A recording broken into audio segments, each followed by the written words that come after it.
Shalom, salam damai sejahtera dalam kasih Tuhan. Jumpa kembali dengan saya, Pendeta Lukas Eko Sukoco dari Padepokan Diakonia Mitra Kinasih GKJ Purworejo. Saudara, pernahkah mendengar istilah ini? Tua itu pasti, dewasa itu pilihan. Tua itu pasti, dewasa itu pilihan. Apa bedanya? Bedanya, saudara diem aja, nggak ngapa-ngapain, saudara akan menjadi tua. Pertumbuhan kita dari kecil sampai dewasa dan tua dan akhirnya mati. Itu pasti. Tapi untuk menjadi dewasa, apalagi dewasa secara iman, itu pilihan. Karena membutuhkan Tuhan dengan Roh Kudus-Nya yang menyinari pikiran dan hati kita. Sehingga kita tidak hanya bertambah tua, kita berubah. Kita menjadi orang yang diperbarui. Jadi tua itu pasti, tapi dewasa itu pilihan. Dewasa di dalam iman juga sebuah pilihan.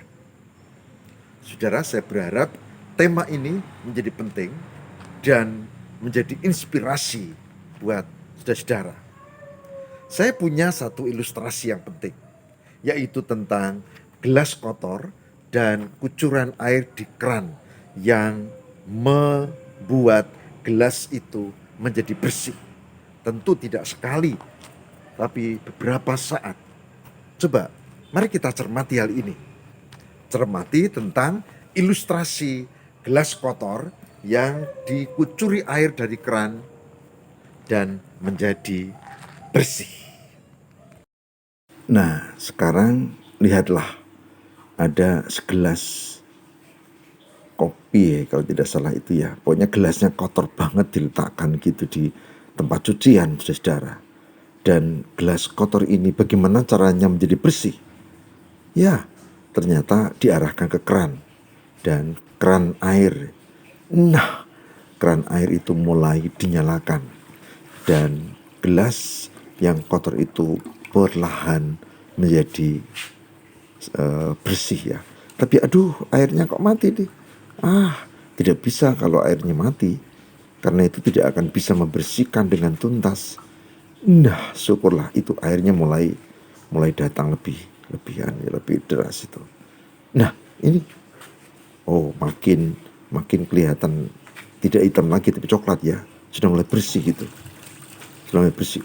Airnya melimpah. Lalu gelasnya yang kotor itu perlahan tapi pasti dan menjadi bening airnya dan putih. Nah, bagus sekali ya. Bagus sekali ini ya, ini bening dan putih. Oke, karena dituangi air. Itu simbol, saudara. Hidup kita kalau mau bersih harus dituangi terus dengan air, yaitu Roh Kudus melalui firman Tuhan dalam Alkitab.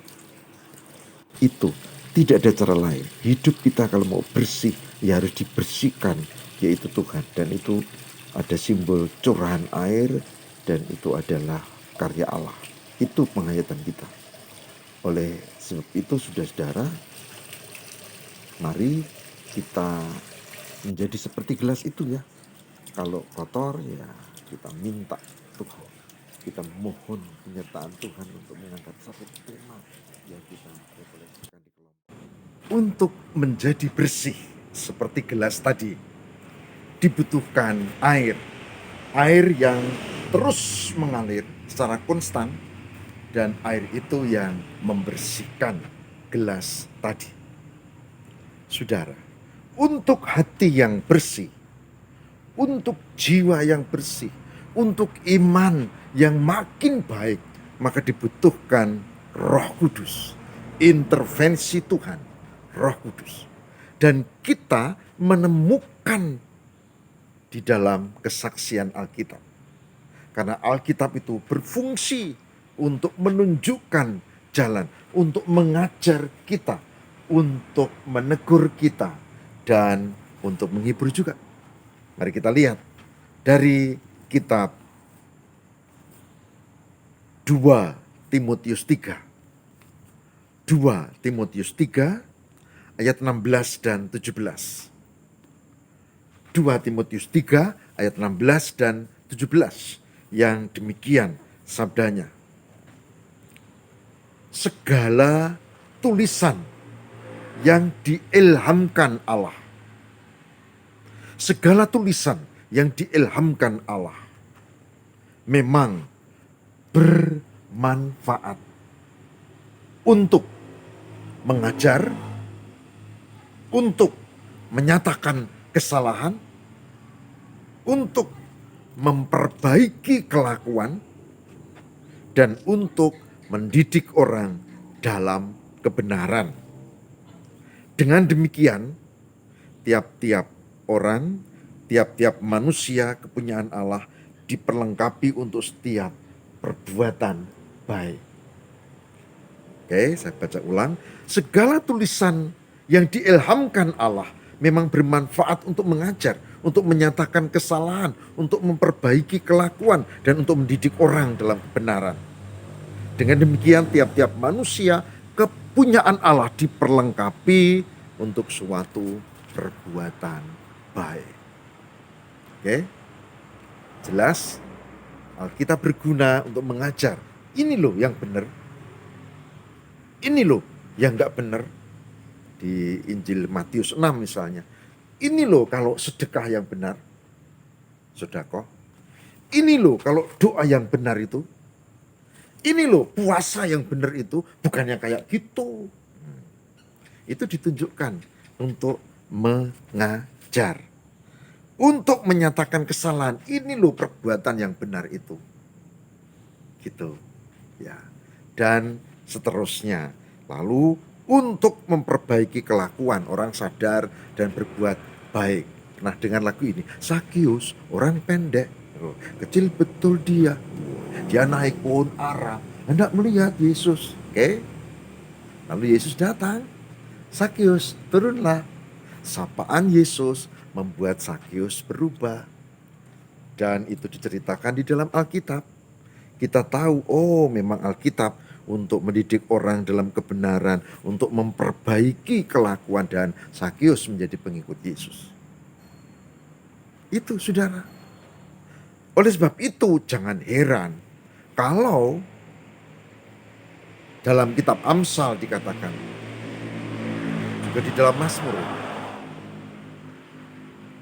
apa yang dilakukan agar orang muda kelakuannya bersih, dikatakan dengan menjaganya sesuai dengan firman-Mu, firman Tuhan. Jadi firman Tuhan ini bisa seperti air tadi yang membersihkan lalu setiap saat. Tapi kalau kita baca sekali selesai enggak. Seperti air tadi, kalau dikucurkan sebentar tetap kotor. Dikucurkan lagi ya masih, dikucurkan lagi terus bersih. Begitu juga kita dibentuk oleh firman Tuhan. Kita dibentuk oleh kucuran air, yaitu Roh Kudus yang menuntun kita sehingga kita membaca sabdanya dan kita mengerti, dan kita diajar, dan kita mengerti tentang kebenaran, dan kita mengerti tentang apa yang tidak benar, tentang kesalahan, tentang pertobatan, dan akhirnya kita menjadi semakin dewasa. Saudaraku yang terkasih di dalam Tuhan, maka kalau Bapak Ibu memang ingin, ya Bapak Ibu harus belajar untuk tekun membaca Alkitab ini. Seperti kucuran air yang konstan, yang terus, bukan yang sebentar. Dan kita akan dibersihkan dalam tuntunan Roh Kudus melalui firman Tuhan. Jangan heran kita mendapat sesuatu yang indah, yaitu makin dewasa di dalam Tuhan. Karena ketika masih muda, saya punya teman, dan teman ini cengkiling ya. Cengkiling itu dikit-dikit mukul. Celakanya dia itu punya ilmu bela diri yang menurut ukuran kami sudah lumayan gitu. Jadi kami takut, kami tidak berani. Ya, dan dia cengkiling. Tidak hanya itu, tidak hanya pada cowok, bahkan dengan cewek pun dia nggak peduli. Sehingga kami tidak menyukainya. Kami menjauh. Karena siapa mau berkawan dengan orang seperti itu. Tapi yang unik adalah Ketika dalam sebuah reuni, saya ketemu kawan ini. Dan dia berubah, saudara, 180 derajat. Berubah sama sekali. Karena ternyata sekarang dia tidak hanya tua, tapi makin mapan dan sikapnya berbeda. Dia menjadi seorang penatua di sebuah gereja, ya, anggota majelis itu maksudnya. Dan dia sudah berubah. Caranya dia memandang, caranya dia bicara, caranya dia mengemukakan pendapat, itu beda banget. Dan saya bilang, kamu hebat. Kamu mengalami pertumbuhan rohani yang hebat. Dia memandang saya, dia jabat tangan saya. Ya, terima kasih Pak Pendeta. Luar biasa. Itu berubah. Dan ketika ditanya kenapa bisa berubah, jawabannya nggak beda, saudara. Dia diproses Tuhan, katanya dia pernah sakit. Dan dia merasakan perjumpaan dengan Tuhan dan dia kemudian disembuhkan. Jadi proses Tuhan, dia membaca Alkitab dengan tekun. Dan akhirnya dia memiliki sikap hidup yang semakin baik. Spiritualitas yang semakin bagus. Itu yang disebut dengan dewasa iman. Kalau cuma tua, kita makin tua. Tapi kalau dewasa iman, itu pilihan. Dan hari ini saya mengajak ibu, bapak, dan saudara-saudara, mari kita dewasa iman. Caranya membina relasi dengan Tuhan. Tidak cukup. Tapi kita harus mendengar suara Tuhan yang ada di dalam Alkitab. Tidak cukup. Karena apa? Karena itu harus konstan, terus-menerus tiap hari. Kita dibentuk oleh firman Tuhan. Dan kita melakukan yang menjadi kehendak Tuhan. Saudara, jika itu dilakukan, saya yakin kita mengalami pertumbuhan iman yang bagus. Dan itu pasti terjadi.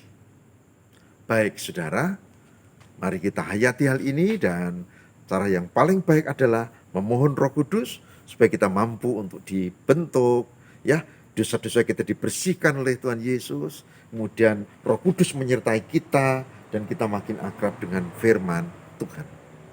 Semoga Roh Kudus memberkati ibu, bapak, dan saudara dan saya dan kita semua. Dan semoga kita menjadi semakin dewasa di dalam iman. Mari kita berdoa. Ya Tuhan, tolonglah kami supaya kami memiliki kesungguhan hati untuk mendengar suara Tuhan, memperbaiki hidup, dan kami bertobat sehingga dosa kesalahan kami dibersihkan oleh Tuhan melalui penyelamat kami Yesus Kristus, dan Roh Kudus tinggal di hati kami, terus menerus membersihkan dari hal-hal yang jahat. Dan kami dituntun untuk menemukan firman Tuhan menjadi dasar kehidupan. Dan firman-Mu itulah yang menjadi pelita bagi kaki kami, terang bagi jalan kami. Dan firman-Mu itu yang menuntun kami untuk makin dewasa di dalam Tuhan. Terima kasih Tuhan. Semoga Roh Kudus menyertai kami. Kami siap dibentuk oleh firman-Mu. Haleluya. Amin.